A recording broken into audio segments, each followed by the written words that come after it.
Assalamualaikum warahmatullahi wabarakatuh.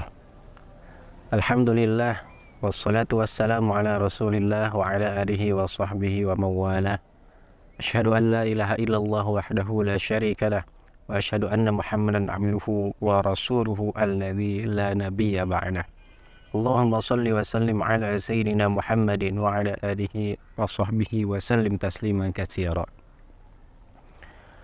أما بعد فقد قال الله تعالى في كتابه الكريم وهو أصدق القائلين أعوذ بالله من الشيطان الرجيم لتبلون في أموالكم وأنفسكم ولا تسمعن من الذين أوتوا الكتاب من قبلكم ومن الذين أشركوا أذى كثيرا وإن تصبروا وتتقوا فإن ذلك من عزم الأمور.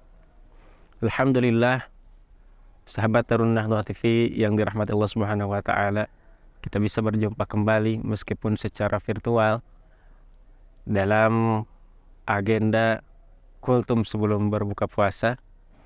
Insyaallah pada kali ini saya Al-Fakir akan membawakan tema kesabaran yang berbuah manis.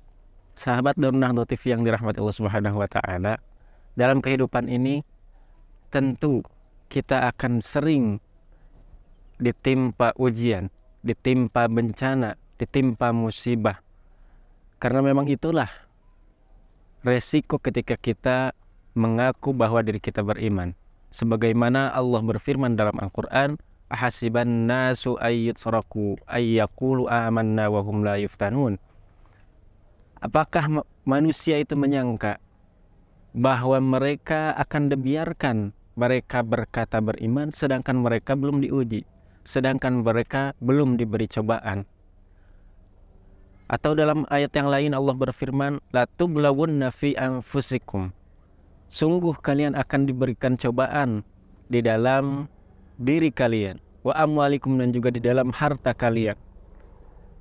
Wala tasma'unna minal ladzina utul kitaba min qablikum wa minal ladzina asyraku adzan katsira, dan kalian akan mendengar perkataan-perkataan orang-orang musyrik, orang-orang ahli kitab, ya, yaitu mereka perkataan yang menyakiti kalian.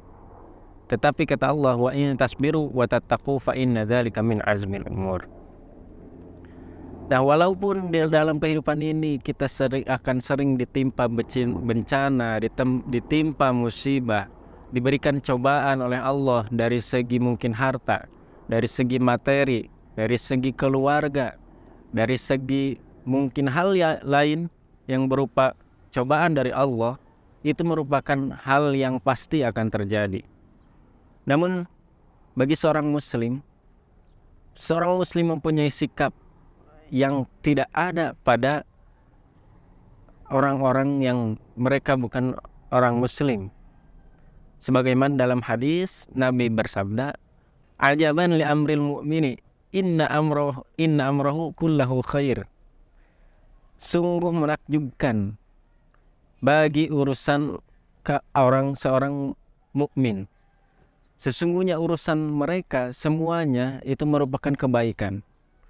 In asabahu sarra syakara fahuwa khairun lahu. Jika seorang mukmin tersebut ditimpa atau diberikan kesenangan, kebahagiaan, kemudian dia bersyukur, maka itu menjadi kebaikan baginya. Wa in asabathu darra, dan jika dia ditimpa bahaya, ditimpa musibah, ditimpa bencana, ditimpa cobaan, sabara, kemudian dia bersabar, fahuwa khairun lahu, maka itu pun menjadi kebaikan baginya. Wa laisa dzalika illa lil mu'mini, dan hal ini tidak ada kecuali pada diri seorang mukmin.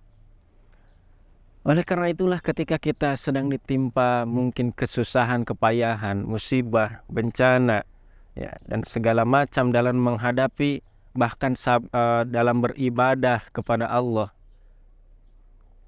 kita menemukan kesulitan, maka kuncinya bagi seorang muslim, seorang mukmin adalah bersabar. Sebab kata Nabi, itu tadi merupakan suatu kebaikan. Jadi bagi seorang muslim ketika dia ditimpa kebahagiaan, itu kemudian dia bersyukur, itu kebaikan baginya. Ketika dia ditimpa kesulitan, ya, timpa musibah, cobaan, kemudian dia bersabar, itu pun akan menjadi kebaikan baginya. Apalagi yang namanya orang yang bersabar, pahalanya itu tidak ada batasannya. Mungkin kalau kita sholat berjamaah, ya, itu kita akan mendapatkan pahala 27 derajat. Ketika kita membaca Al-Quran, satu hurufnya dibalas dengan 10 kebaikan. Ketika kita berinfak, itu akan dibalas, ya, 70.000 kali lipat. Namun pahala sabar, kata Allah, innama yuwaffas sabiruna ajrahum bighairi hisab. Sesungguhnya orang-orang yang sabar, pahalanya akan diberikan bighairi hisab. Yuwaffas sabiruna ajrahum bighairi hisab. Orang-orang sabar akan diberikan pahalanya itu bighairi hisab, tanpa ada hitungan. Maka oleh karena itu, sebagai kesimpulan, marilah kita tingkatkan kembali kesabaran kita dalam tentunya dalam ketaatan kepada Allah, dalam beribadah kepada Allah, dalam menghadapi ujian dan cobaan daripada Allah Subhanahu wa taala. Karena kesabaran ini akan berbuah manis, akan menjadi penghapus dosa bagi kita. Ya, di dalam hadis yang lain, sabar akan bisa menjadi penghapus dosa kita. Sabar pahalanya tidak ada batasnya. Sabar merupakan kebaikan bagi kita. Oleh karena itu, mari kita sama-sama, apalagi dalam menjalankan ibadah saum pada tahun ini, kita sabar dalam menahan hawa nafsu kita, menahan lapar dan dahaga semata-mata karena Allah Subhanahu wa taala. Itu saja yang bisa disampaikan. Mohon maaf apabila ada kesalahan. Akhirul kalam, wassalamualaikum warahmatullahi wabarakatuh.